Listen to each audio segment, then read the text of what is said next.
Hai guys, welcome. Jadi hari ini aku mau cerita gimana caranya entrepreneur bisa menilai sebuah peluang usaha itu prospektif atau enggak.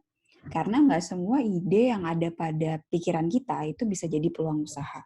Kenapa? Karena peluang usaha itu terbatas dari sisi waktu dan daya tarik dari peluang tersebut. Sifat yang pertama adalah sifat atraktif. Sifat atraktif ini bisa dilihat dari sudut pandang konsumen. Kita harus nanya balik, kira-kira produk atau jasa yang mau kita jual itu kira-kira bisa dibeli atau enggak sama konsumen. Kira-kira tuh bisa menarik perhatian konsumen atau enggak.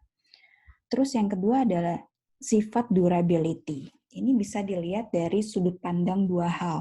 Pertama adalah konsumen, kira-kira konsumen tuh mau repurchase atau repeat order lagi enggak produk atau jasa yang mau kita jual. Terus yang kedua, kira-kira operasional usaha kita tuh bisa dilakukan dalam jangka panjang atau enggak. Sifat yang ketiga adalah sifat timely. Kira-kira nih produk yang mau kita jual atau jasa yang mau kita jual itu sedang dibutuhkan oleh konsumen atau tidak. Sifat yang terakhir adalah sifat dari nilai tambah atau bahasa sederhananya adalah manfaat yang tidak dimiliki oleh kompetitor. Manfaat ini terletak pada produk, jasa, atau model bisnis kita. Nah, jadi dalam nilai kualitas peluang itu dilihat dari sisi konsumen, kompetitor, dan juga kemampuan usaha kita sendiri. Nah, kenapa peluang usaha itu tadi terbatas oleh waktu?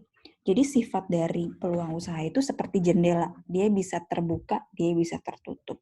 Kalau peluang usaha itu terbuka, tandanya kalau jendela peluang usaha itu sedang terbuka, tandanya itu banyak produk yang bermunculan di pasaran. Itu kalau misalnya jendelanya tertutup, udah nggak ada lagi tuh produknya.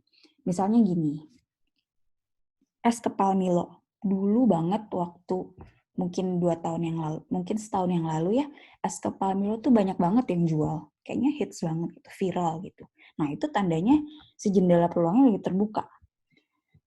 Tapi sekarang es kepal Milo udah nggak dijual lagi. Itu tandanya peluang usaha tuh udah tertutup. Nah, jadi ketika kita mau menilai, mau memilih peluang usaha, kita juga harus menilai lagi gitu. Kira-kira nih kualitas jendela peluangnya gimana? Dia kalau es kepal Milo kan jendela peluangnya tuh nggak, dia cepet buka, cepet tutup. Tapi kalau misalnya kita ngelihat usahanya tuh pesawat terbang gitu, kan dia peluang usahanya dia tuh mungkin sulit terbuka jendelanya dan juga sulit tertutup. Artinya peluang usahanya tuh atraktif gitu ya, dia prospektif. Seperti itu kira-kira.